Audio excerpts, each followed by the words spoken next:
rapidamente parabenizar a Luciana por esse esforço, né, de reunir tanta gente qualificada para debater diversos temas que são muito caros para a nossa taxonomia. Então, é, pelo que eu entendi, quem vai fazer, né, o Quem é o expositor vai ser o expositor? Roberto, né? Isso, O Roberto Kishinami. Kishinami. Então, meu caro Roberto Kishinami, do Instituto Clima e Sociedade, a palavra é sua. Obrigado, Cássio. Bom, primeiro agradecer, né, Diese e CIS, tal, pelo esforço. Parabéns. Vou fazer uma fala provocadora em cima do setor elétrico, no caso, tá certo? E apontando algumas das coisas que a gente vê como não exatamente problemáticas, mas talvez coisas que possam ser melhoradas no documento em PDF, que está ali exposto nos dois Na sites, Taxo. né? A primeira observação é a seguinte: estamos tratando de adaptação. Na verdade, na situação de crise em que a gente está, adaptação e mitigação, elas, na verdade, têm que andar juntas, né? Elas são um único par, na verdade. Por quê? Quando se passa a instalação, por exemplo, de um parque eólico, solar, etc., que é visto como medida de mitigação à mudança do clima, é fundamental, na verdade, que essas instalações elas recebam, na verdade, uma avaliação de risco climático, né? Afinal, são coisas que têm que funcionar pelos próximos 15, 20 anos, e a verdade é que a crise climática atual ela vai se aprofundar, né? Tanto porque a gente ainda continua aumentando as emissões globalmente de gás de efeito estufa, né? E o principal gás de estufa, que é o CO2, tem uma permanência na atmosfera de séculos, certo? Ela cai à metade, na verdade, em termos de concentração na atmosfera, nas condições atuais, em coisa de 100 anos. O que significa que, durante esse final ainda durante esse século, né, a gente vai ter, sim, ainda um aprofundamento da crise climática pelo CO2 que já foi emitido e está sendo emitido, né? Então, esse é um ponto de atenção para o fato de que mitigação, tá certo? Que implica, na verdade, em reduzir emissões, colocando alternativas, né, não emissoras ou descarbonizadas, etc., tem que receber, na verdade, igualmente um tratamento de risco climático frente ao cenário futuro. Os cenários, na verdade, para o território brasileiro, eles estão ali reunidos no Adapta Brasil, certo? Nós, no Instituto Clima e Sociedade, estamos, na verdade, apoiando, financiando o Adapta Brasil para que ele tenha maior granularidade e para que ele inclua, na verdade, outros riscos em vários segmentos, né? Tanto atividades como o que ocorre em cidades, tá certo? Como também em áreas do tipo saúde, etc. Então, isso é importante por quê? Porque a adaptação ela tem que ser baseada em dados, certo? E tem que ser baseada, então, também no que se conhece de cenário climático. Então, a referência a isso dentro da taxonomia me parece importante, porque sempre há o risco de nós termos setores ou segmentos que partem para fazer medidas em que se pretende uma adaptação, uma criação de resiliência climática, né, sem que se baseie num conjunto de dados que tenha uma base comum, certo? Você tem que partir de um momento atual, criar uma linha de base e estabelecer, então, critérios à frente. Vocês podem imaginar o que acontece se os vários setores, cada um deles cria a sua própria linha de base, né, e vai atrás em cenários que são ligeiramente diferentes uns dos outros, tá certo? O que acontece rapidamente é que em 5 anos ninguém consegue conversar com ninguém, tá certo? A gente não consegue medir um progresso coletivo porque não se partiu de uma base comum, certo? E tampouco adota os mesmos cenários à frente, né? Então, é essencial que as medidas de adaptação tenham tem um por base, na verdade, a gente está seguindo o que está colocado ali como orientação do governo, né? O Plano Clima aponta o Adapta Brasil como a base de dados tanto para cenários como também para medidas de mitigação, né? E acreditamos que isso é essencial. Bom, esse é um primeiro ponto que recobre, na verdade, a ideia da taxonomia. Sobre o documento em particular, eu acho que tem algumas coisas que depois nós vamos fazer isso detalhadamente por escrito, que acho que merecem alguma atenção. Primeiro, o setor está ali descrito em termos de geração, transmissão e distribuição, né? Que são os segmentos tradicionais, tá certo? De como se descreve, na verdade, o setor elétrico brasileiro. Agora, ele entra numa discussão a respeito de tecnologias, né? E fica bastante técnico, de maneira que eu acho que cria uma dificuldade para que ele possa ser depois, na verdade, ser entendido por, de um lado, tomadores de decisão, tanto no setor público como privado, como principalmente pelos agentes privados que estão espalhados pela economia, né?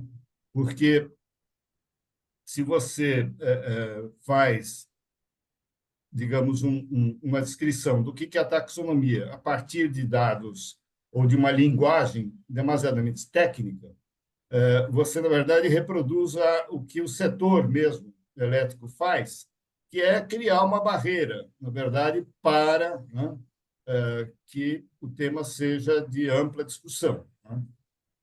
O que acontece do ponto de vista do público em geral é que como é que é percebido, como é que é visto o setor elétrico? O setor elétrico, na verdade, é a eletricidade que chega na fábrica, nas casas, nos prédios, etc. Ninguém vê a eletricidade. A eletricidade ela é percebida através dos serviços que ela proporciona. É iluminação, refrigeração, tá certo? Mobilidade, né, interna, mobilidade hoje também é coisa elétrica, veicular, e por aí vai, né? A taxonomia, na verdade, deveria olhar o setor elétrico a partir desses usos. Por quê? Porque aí a eficiência energética, por exemplo, que o Luciano estava falando, ela é uma coisa assim imediata, certo? O que significa ser eficiente do ponto de vista de eletricidade? É você ou consumir menos para ter o mesmo serviço, no final das contas, tá certo? O que significa menor custo, menor despesa, né? Ou ter alguma coisa que você não consegue, na verdade, com uma tecnologia, né, é, é, que está atrasada. Então,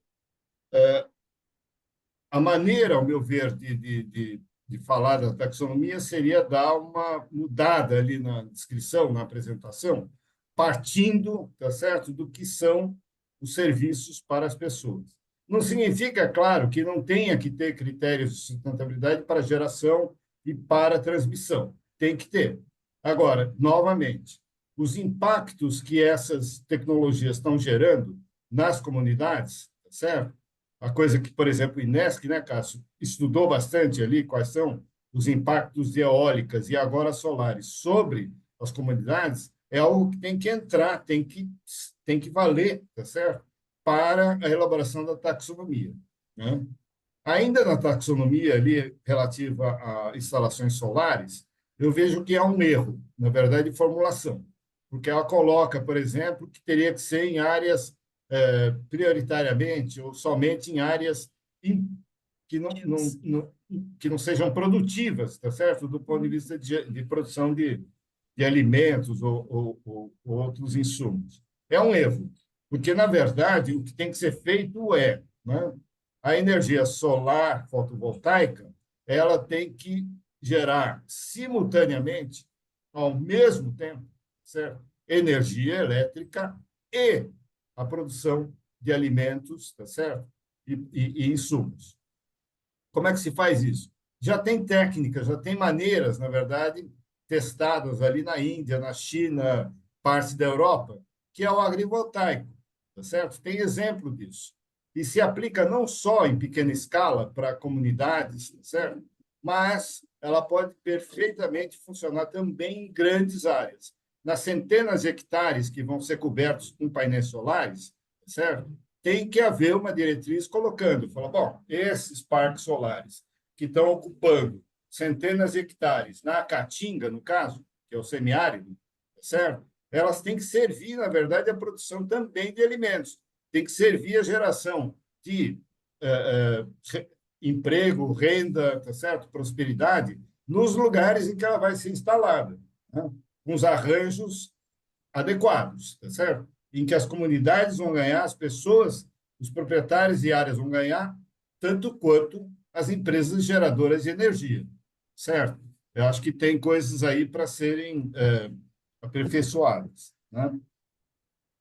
Por fim, eu acho que tem que ter claro o seguinte, gente: adaptação, do ponto de vista da ciência, tá certo? E os dados ali que estão no Adapta Brasil, que são trabalhados pelo INPE, tá certo? Que faz convênios e trabalha junto com o Embrapa, com Fiocruz, etc. Claramente, né, há um limite para a adaptação, né? O que significa que a essencialidade das ações, a prioridade, a urgência, está em mitigar, né?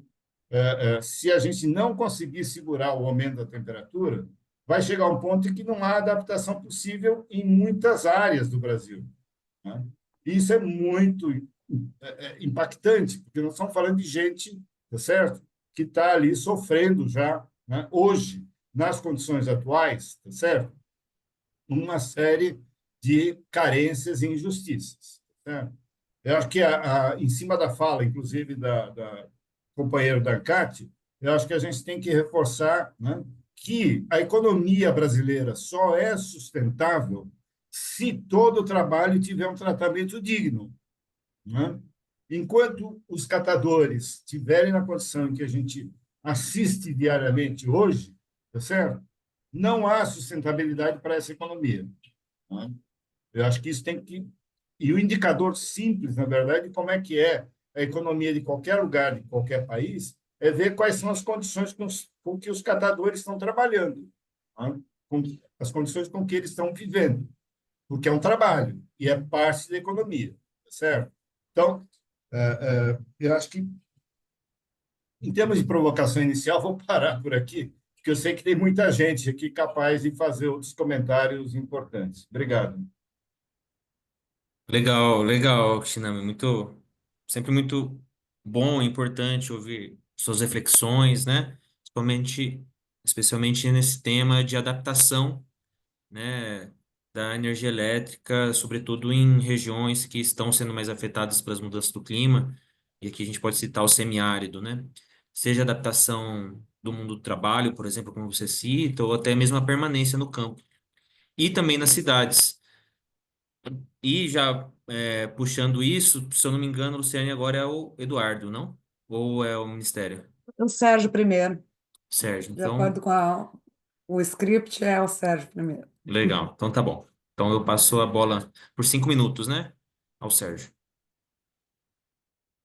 Bom, obrigado, Cássio, obrigado aí, Luciane, parabéns aí pelo evento, pela iniciativa, né? E vou começar aqui minha fala, né, pegando aí já um gancho na, na abertura aí que o Kishinami fez, né, e nessa importância que a gente tem de tratar tanto a questão da adaptação quanto a questão da mitigação, né, de forma integrada, elas têm que andar juntas, né, na palavra aí do Kishinami. E aqui, falando do ponto de vista do setor energia, a gente tem uma grande oportunidade, né? E a gente tem usado aí essa oportunidade de fazer essa abordagem integrada, né? Dentro dessa construção, já foi falado em algumas oportunidades aí do próprio Plano Clima, né? E ele dialoga aí do ponto de vista das suas ações com a taxonomia que nós estamos discutindo.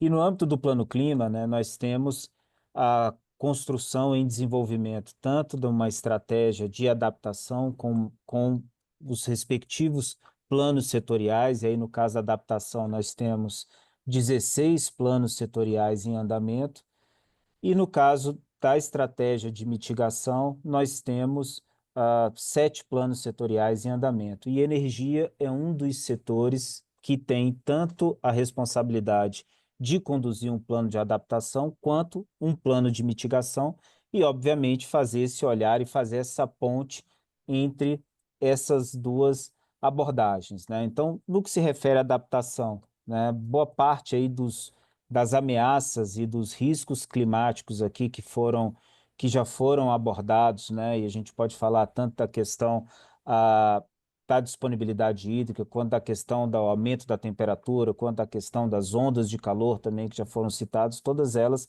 acabam pressionando, né? E o Kishinami foi muito feliz aí de comentar sobre os serviços energéticos, né? E o serviço aí do fornecimento de energia elétrica e como ele impacta a população de uma forma geral, né? E aí, fazendo aqui o link também com a proposta da oficina, como ele impacta em maior monta a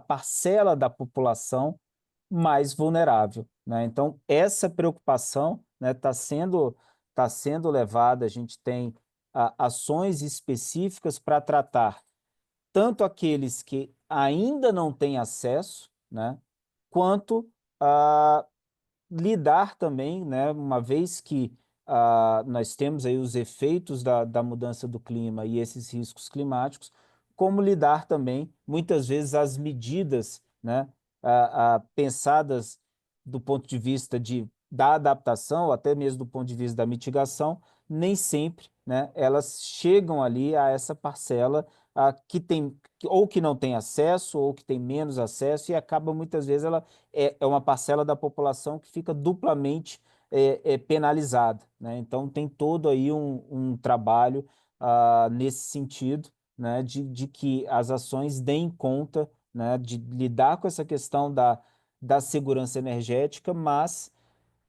com um olhar, né, dedicado aí, com um olhar especial a como que todas essas medidas aí que são importantes de descarbonização, de diversificação da nossa matriz, enfim, de trabalhar a questão, né, e isso está bem colocado no plano, trabalhar as questões de transmissão, trabalhar as questões de distribuição, ou seja, é no risco da distribuição que muitas vezes ele atinge mais diretamente ali uma população mais vulnerável. Então, toda a construção, né, do plano setorial energia, e isso com muito diálogo com os demais setores, né, não é uma bolha, né, então todo o processo de construção do plano clima, seja na sua vertente adaptação, seja na sua vertente mitigação, ele tem propiciado aí um amplo diálogo entre os setores para que, né, esses cuidados, né, e essas ações mais dedicadas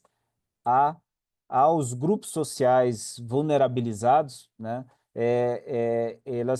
elas tenham o devido destaque, né? Então, corroborando aí enfim, com toda a preocupação da oficina e a própria introdução e fala inicial feita pelo Kishinami. Legal. Acho que essa fala do Ministério de Minas e Energia é importante também para a gente entender por onde está passando lá dentro da pasta, né, toda essa discussão no âmbito da taxonomia.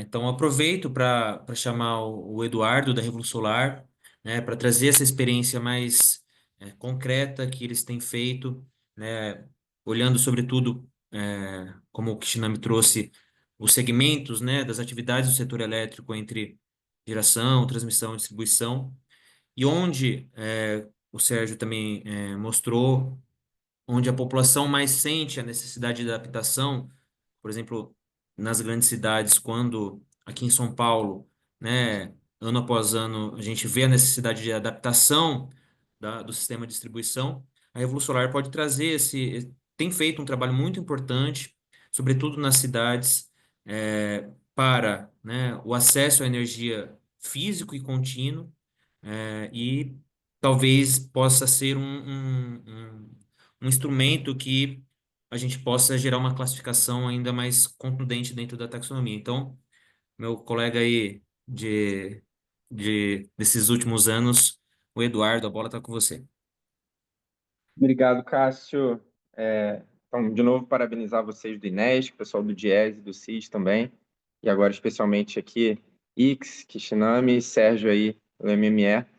Eu acho que a gente começou a abordar aqui esse aspecto social, que é a linha condutora da minha fala, que é fundamental de ser aprimorado. A gente vai estar trabalhando em conjunto com uma contribuição mais detalhada, mas eu vou falar um pouco sobre isso, de como é que a gente precisa incluir a perspectiva social mais nessa taxonomia, entendendo o tripé da sustentabilidade, o econômico, o ambiental e o social, entender como é que a gente pode, então, incluir indicadores de impacto social como prioridades aí nessas linhas. Super concordo com o que o Shinami trouxe. O que importa, no final das contas, é o serviço energético.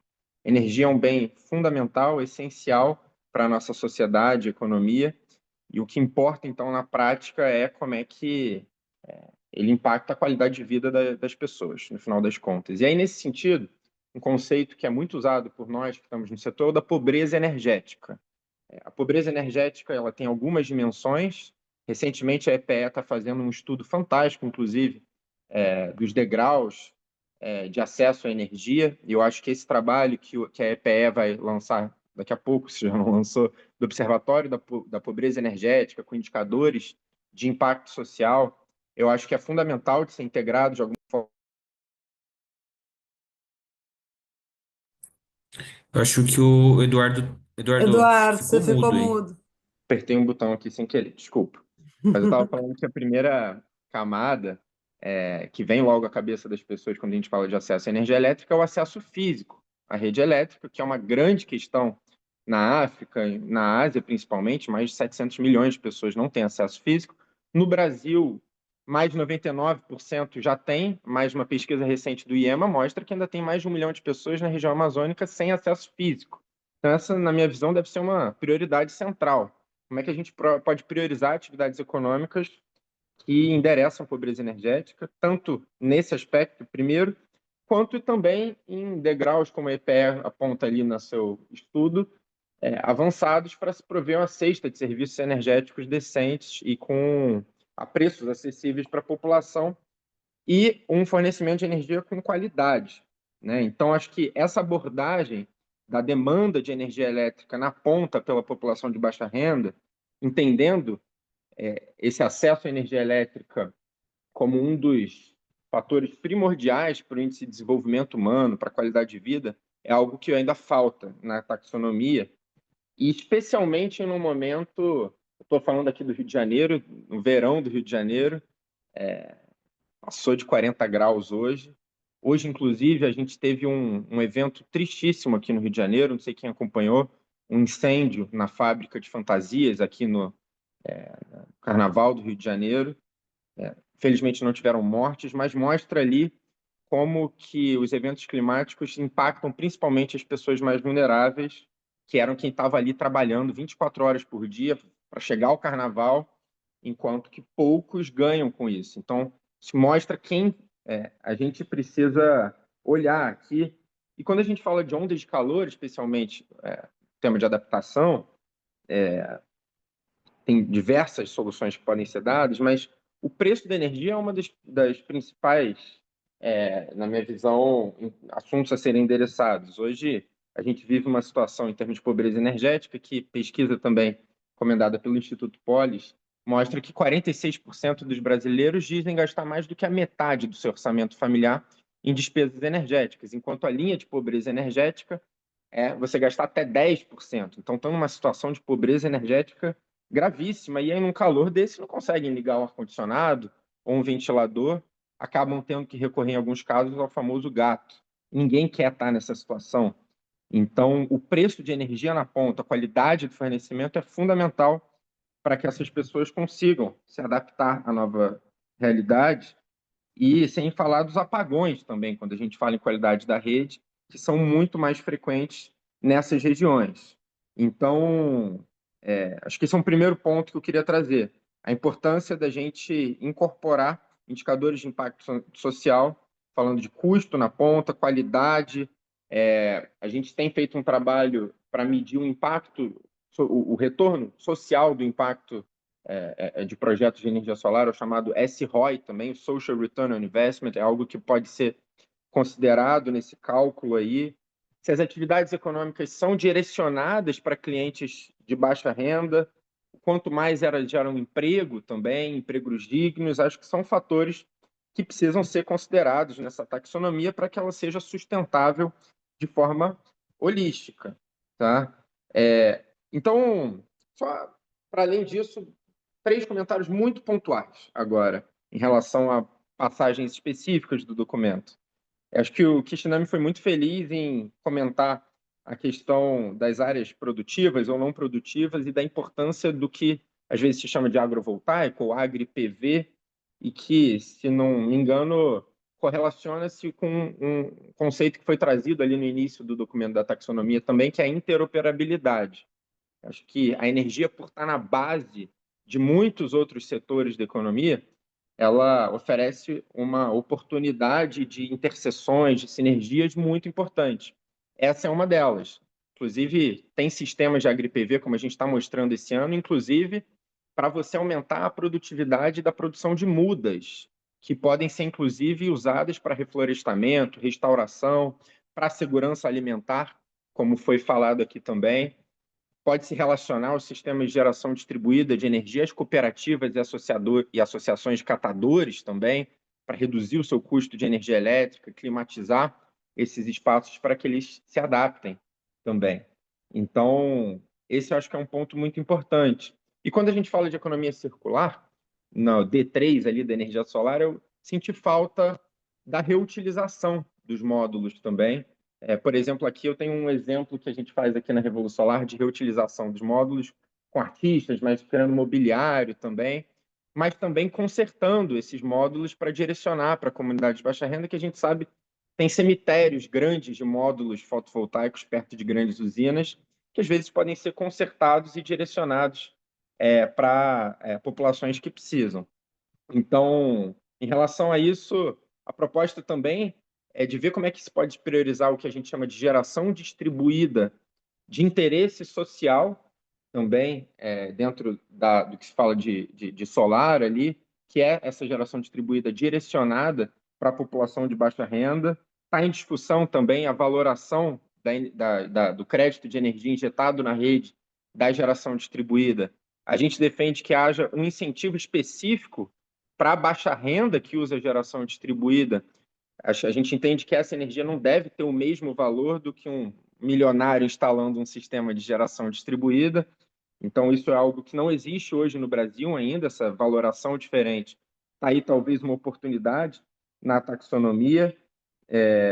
Se relaciona também com a questão, quando a gente fala de sistemas de armazenamento e distribuição, desse encontro de contas que a ANEEL vai ter que fazer e vai pautar a questão do sinal locacional também, que é qual é o valor da energia gerada de forma distribuída a depender do ponto da rede que ela está. Então, lugares que têm um fornecimento de energia de pior qualidade podem ser priorizados nessa Eduardo, só taxonomia. não querendo ser chato, mas já sendo, se Não, você mas era isso. conseguir. Era isso. Mas Era pode isso. finalizar Não, aí. não, era isso. Legal. Perfeito. Então, é isso, porque eu acho que isso que o Eduardo traz, né, essa experiência concreta, sobretudo da geração distribuída como um instrumento, né, para adaptação, seja no campo ou na cidade, é algo muito, que eu entendo, que a gente entende, né, ser muito é, importante, né, dentro da classificação que a taxonomia vai fazer, né? Então, Luciano, eu acho que agora terá um momento de perguntas, é isso? É um momento de debate e eu estava procurando a mãozinha para levantar, mas como eu sou host, não consigo levantar a mão. Eu quero fazer uma pergunta sobre esse ponto super interessante que o Kishinami trouxe, dos painéis serem usados ali nas áreas rurais para produção agrícola, para irrigação, etc. em oposição à proibição lá da instalação em áreas improdutivas, que consta do documento.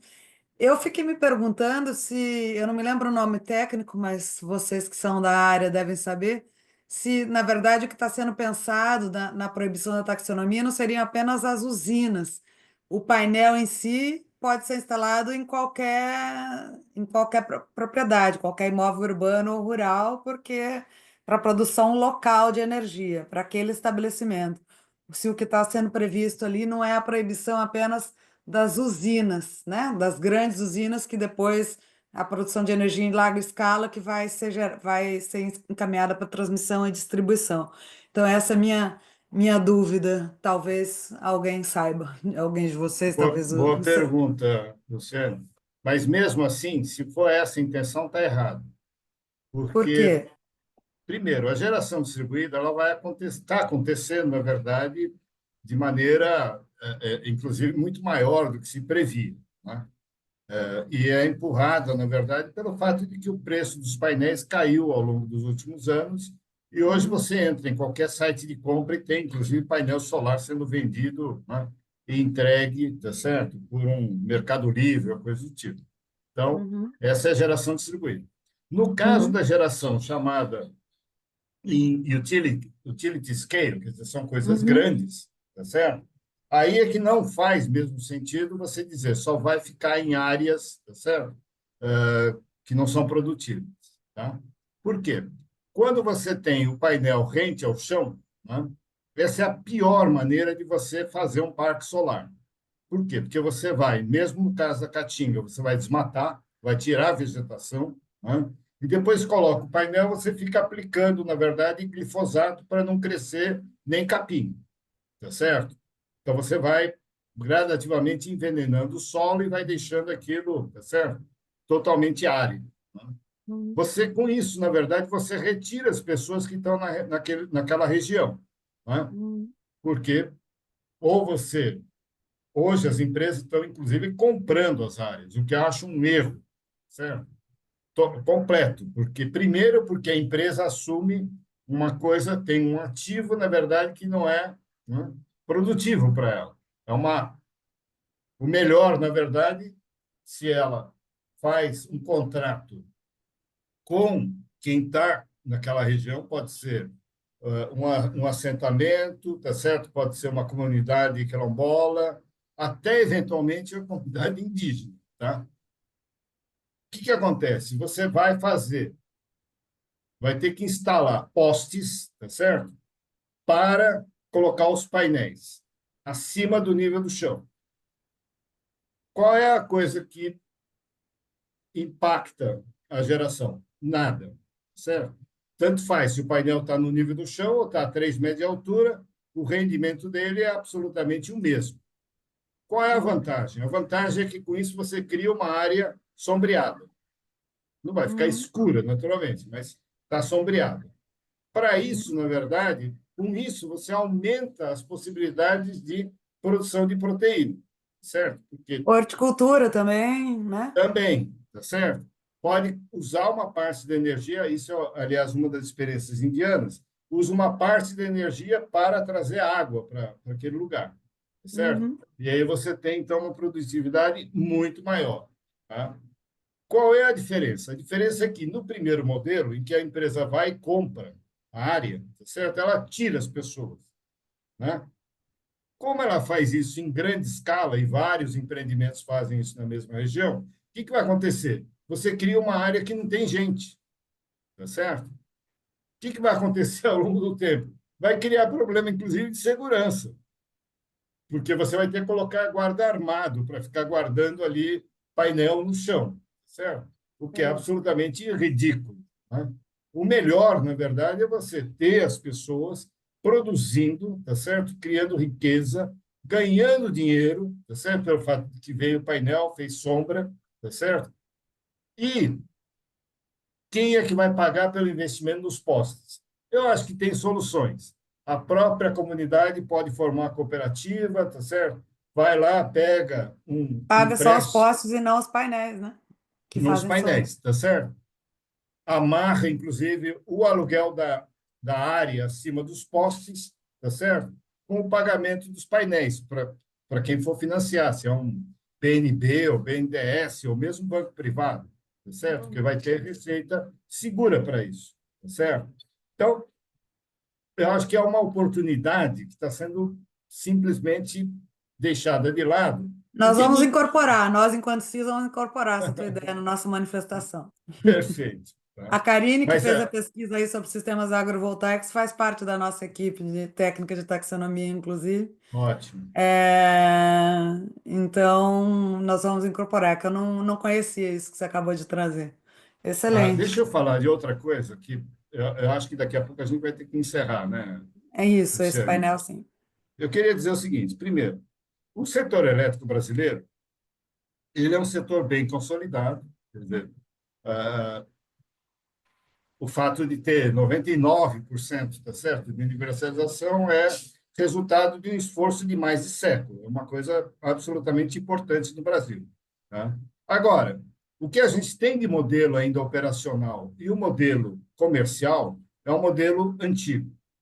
Ele foi feito, na verdade, no momento que você tinha uma geração centralizada, seja lá hidrelétrica, tá certo? Ou termoelétrica, e você tinha que transmitir isso em direção aos consumidores. Então, é uma coisa assim, unidirecional. Já faz algumas décadas, tá certo? O sistema é muito mais complexo hoje. Por quê? Porque há diversas formas de geração que são locais, são distribuídas, né? É ruim? Não, é ótimo. Mas você tem que adequar, na verdade, o modelo tanto de operação como o modelo comercial, tá certo? Para essa nova realidade. O que tem isso a ver com a taxonomia? Eu acho que a gente vai ter que estudar como é que essas mudanças, idealmente, seriam desenhadas, certo? Para não ser também o tipo da coisa em que a regulação, o poder público e tudo mais só vai atrás do que está acontecendo, certo? Mas tentar desenhar isso e produzir na taxonomia quais são os pontos-chave em que vale a pena colocar, tá certo? Algum tipo de incentivo. Eu tenho certeza o que o Eduardo trouxe há pouco a respeito da geração distribuída e as comunidades, as pessoas, consumidores que são vulnerabilizados, tá certo? Eu acho que é o lugar ideal para colocar a taxonomia em funcionamento, para realmente modernizar o setor e ajudar, na verdade, né, o setor a contribuir para essa redução de pobreza e desigualdade. Eu acho que seria o Mesma ideal. lógica da habitação e da água e esgoto e da destinação de resíduos, excluir, né, incluir os excluídos, Exatamente, tá certo? priorizar os excluídos. Eu acho que essa é a prioridade para realmente a gente alcançar uma economia sustentável. Excelente. Eu gostei muito também das contribuições, das suas contribuições, Eduardo. Não sei se alguém mais quer perguntar. Eu só queria adicionar que não, não tem momento mais oportuno em termos de repensar o setor elétrico brasileiro do que agora, que 2025, 2026, 2027, em que está sendo pautada a reforma do setor elétrico brasileiro, enquanto que a ANEEL vai ter que apresentar os seus cálculos de custos e benefícios da geração distribuída, o encontro de contas, a valoração, em que ela vai regulamentar também os sistemas de armazenamento de energia. Então, é a hora certa para a gente fazer isso. Legal. Cássio, eu fiquei perguntando se alguém mais tem pergunta, essa função é sua, eu que invadi. Não, por favor. Acho Tem, que tem tempo? Ainda está com alguém, tempo? Alessandro?